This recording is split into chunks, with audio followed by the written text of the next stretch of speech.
Lakukan sesuatu yang beresiko, tetapi yang diridhoi Allah ya. Karena kalau beresiko nggak diridhoi Allah kan bahaya. Nggak ada akad berarti dengan Allah. Sesuatu yang beresiko tapi diridhoi Allah. Saya pernah ngebuktiin itu berkali-kali. Menikah. Kok beresiko Ustaz? Nggak punya modal nikahnya. Kan standar pertanyaan paling mainstream tuh kalau mau nikah apa? Dari calon mertua. Kerjanya apa gitu kan ya? Paling mainstream tuh. Kalau saya ditanya kerjanya apa, belum punya pekerjaan, terus gimana ngasih makan? Allah yang ngasih makan. Tapi pede jawabnya, sampai mertuanya belum lagi ngeluarin dalil ya. Kan ustadz lah ya, banyak dalil ya. Ayat, hadis, banyak lah udah saya kumpulin, bisa jadi satu buku tuh. Khusus ayat dan hadis untuk melamar. Mudah-mudahan nanti bisa di-share ayat dan hadis, bahan untuk melamar, nembak calon mertua lah. Pak, itu ada tuh hadisnya, cuman saya agak-agak ragu nih, bunyinya kayak gimana tuh, kurang lebih sih yang pernah saya dengar dari ustadz. Nih hadis sahih loh Pak, kalau datang seorang pemuda yang baik akhlaknya gitu kan ya,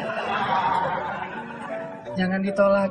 Itu saya pernah dengar, pernah sih. Nah gimana Pak, saya beres langsung urusan. Masa dia mau nolak hadis kan ya, ingkar sunnah tuh udah jadinya bahaya. Bro jangan pakai hadis deh dan segala macam, nggak mungkin dia ngomong kayak gitu. Nikah tuh nggak punya modal, tapi ya bismillah aja lah, gambling kan. Masa saya mau taat kepada Allah dibiarin telantar, kan nggak mungkin. Kan menikah itu untuk taat kepada Allah kan. Gua hawa nafsu, emang hawa nafsu. Masa nikah nggak pakai hawa nafsu? Ini ada yang keliru di masyarakat kita. Katanya nggak boleh menikah karena hawa nafsu. Bukankah nikah itu adalah solusi buat hawa nafsu? Oh nikah nggak karena Allah tuh, karena nafsu. Nggak berbenturan dua hal ini. Tapi kalau dia menikah karena hawa nafsu dan ingin menghalalkan dengan terhormat hawa nafsu itu namanya karena Allah. Nggak ada cerita karena Allah berarti nggak melibatkan hawa nafsu. Nggak kayak gitu sih bahasanya. Sama kayak kita kerja nih. Lo kerja karena pengen gaji itu bukan karena Allah. Pengen gaji dan karena Allah itu nggak berbenturan. Kenapa kita pengen gaji? Karena kita pengen mendapatkan rezeki yang halal dan menafkahi keluarga. Dan itu semuanya karena Allah. Jadi nggak dibilang, nggak jangan mengharapkan gaji, harapan pahala. Pahala itu salah satunya gaji. Karena pahala dalam bahasa Arab nggak ada pahala, yang ada al-jaza, al-ajru. Al-jaza itu artinya balasan, al-ajru itu artinya upah. Upah itu bisa dalam bentuk kesehatan, bisa dalam bentuk materi uang, bisa dalam bentuk kebaikan di akhirat, bisa dalam bentuk terhindar dari api neraka, dan seterusnya. Itu al-jaza, al-ajru. Termasuk mendapatkan hak kita dalam sebuah pekerjaan. Nggak masalah mengharapkan, saya kerja di Telkomsel, kenapa? Gajinya gede. Nggak apa-apa. Selama yang kita dapatkan itu halal. Tapi kalau yang kita kejar gaji gede dan syubhat, apalagi haram, itu bukan karena Allah. Termasuk menikah. Menyalurkan, kenapa kamu menikah? Karena saya pengen menyalurkan kebutuhan biologi saya secara halal. Wah, nggak karena Allah nih, nafsu nih. Emang nafsu, emang kenapa? Bukankah Allah mengatakan litas kunu ilaiha? Apa arti litas kunu ilaiha? Supaya tenang, supaya jadi nyaman, gejolak di dalam diri kalian dengan cara kepadanya. Itu bahasa. Dan di Al-Mu'minun juga dikatakan, walladzina hum li furujihim hafizun. Kalau nggak bisa hafizun, maka dia salurkan. Gimana cara nyalurinnya? Dua. Illa ala azwajihim. Yang kedua nggak usah dibahas. Yang satu aja. Illa ala azwajihim, kepada istri mereka. Bukan istri mereka, istri-istri mereka. Illa ala azwajihim. Kalau dia menyalurkan dengan cara yang lain selain yang dibolehkan kayak gitu, kata Allah, faulaika humul adun. Dan Allah nggak suka kepada orang yang melampaui batas. Jadi menikah karena Allah, karena saya ingin menyalurkan kebutuhan biologi secara halal misalnya. Makanya mencari yang sesuai dengan kriteria masing-masing. Kalau misalnya ada yang kriterianya harus yang Arab, cari aja Syarifah, Habaib, apa. Kalau Habib perempuannya Syarifah kan ya. Atau saya pengen yang Oriental, pergi aja ke Korea lah atau ke Jepang.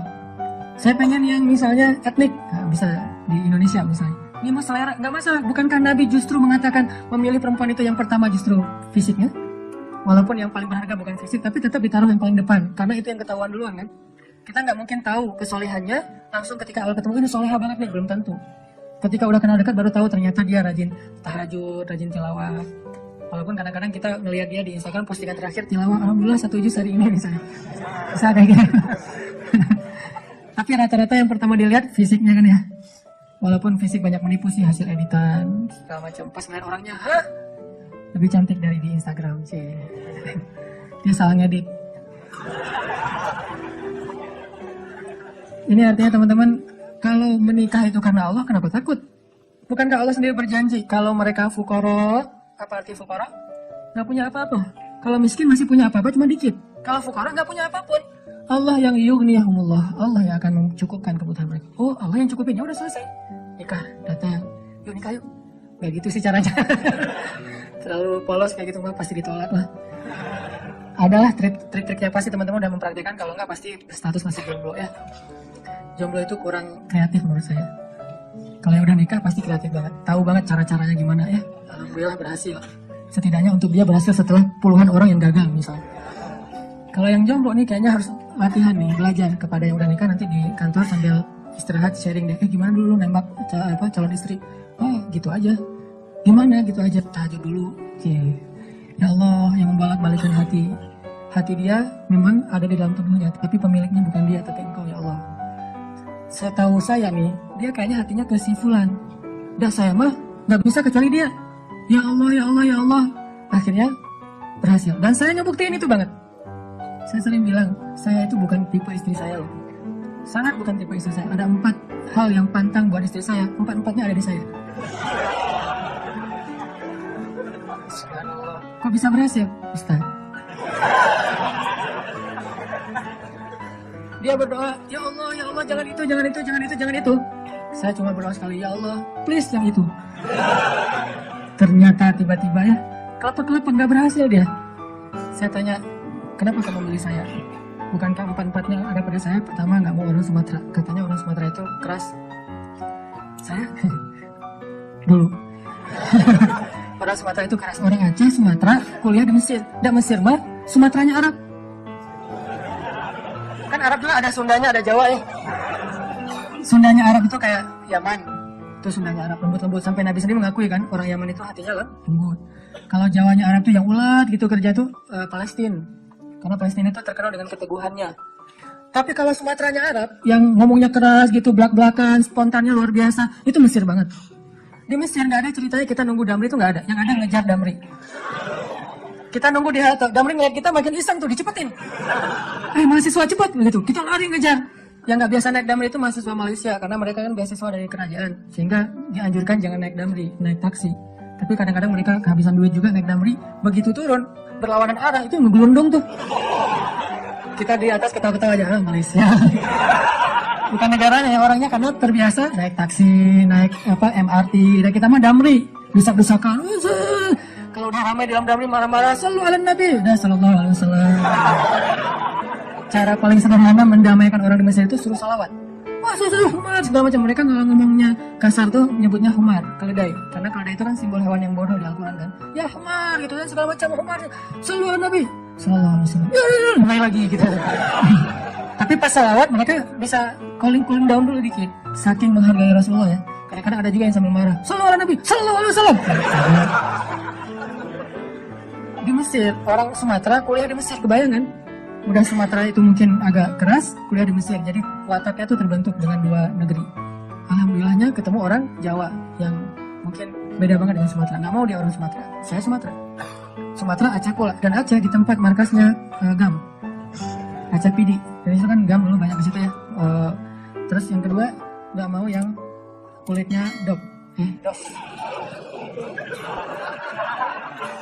Kebanyakan ke pantai misalnya. Saya nyebutnya nggak dop sih, nyebutnya eksotis gitu. Ketiga, nggak mau yang berewokan. Nggak usah tanya kenapa. Keempat, nggak mau anak pesantren. Ini juga nggak tahu kenapa nih. 4-4-nya ada di saya nih. Ya Allah, please jangan itu. Ya Allah, saya pengennya itu. Kuat-kuatan doa. Ternyata doa saya lebih diijabah. Tadi kan, Ustaz. Pas ketemu sama dia, kenapa kamu mau sama saya? Padahal 4-4-nya ada di saya. Karena kamu punya yang kelima. Apa? Hati kamu. Nggak gitu sih ngomongnya. Yang jujurnya bukan itu mah versi jaim ya. Kalau versi jujurnya, kenapa? Karena kamu pelet gitu ya. Peletnya pakai apa? Pakai Al-Quran. Begitu ketemu, Bismillahirrahmanirrahim. Ria-ria dikit lah. Tapi ria untuk kebaikan kan, biar dapat seseorang yang sesuai dengan isi hati. Ngeklik langsung, ya Allah, berhasil. Dan setelah itu, biarin Allah aja yang ngatur. Mau kerja apa, mau tinggal di mana. Ternyata alhamdulillah saya ngerasain justru rezeki itu Allah mudahin setelah menikah. Dulu awal-awal saya datang ke Bandung, kita ngontraknya itu di rumah yang tempat pembuangan sampah di Tegalega atau di salah satu lapangan di Bandung, di pojok Tegalega itu ada pembuangan sampah. Kita tinggal di situ. Paling murah soalnya di situ. Mulai saya usaha nerjemahin buku, nggak ada yang mau nerbitin. Terjemahannya jelek katanya. Ya udah deh. Mungkin bukan terjemahannya yang jelek, lihat muka saya dia sebel. Banyak orang yang ngeliat muka saya tuh sebel, termasuk tadi calon istri saya pertama ngeliat muka saya, apaan sih nih orang kayak gini banget. Sekarang kok gini banget ya kamu. Tuh, terjemahin buku nggak bisa. Akhirnya saya nulis buku sendiri, karena nggak bisa terjemahin, nulis aja sendiri. Caplok aja pokoknya, nulis apa yang bisa ditulis, tulis. Kalau ke penerbit juga nggak ada yang menerbitin. Ada satu-satunya penerbit yang mau nerbitin, katanya royaltinya sedikit banget dan bayarnya setahun sekali. Bayangin, royalti setahun sekali. Sedikit sekali lagi tuh. Akhirnya saya terbitin sendiri. Jadi penerbit, jadi direktur, jadi penulis, jadi kuli. Angkat buku pakai kotak Marlboro, lintasin jalan Soekarno-Hatta, kirim ke Sumatera, Kalimantan. Pelan-pelan akhirnya usaha nambah dari penerbitan ke jual pulsa. Jadi saya dulu pernah jadi vendor gitu sih, bahasa kerennya, vendor Telkomsel gitu ya. Saya tuh jual pulsa, ada 60 cabang pulsa di Bandung sebelum ada di Alfamart dan Indomaret. 60 cabang pulsa. Terus nambah lagi ke jual beli mobil second.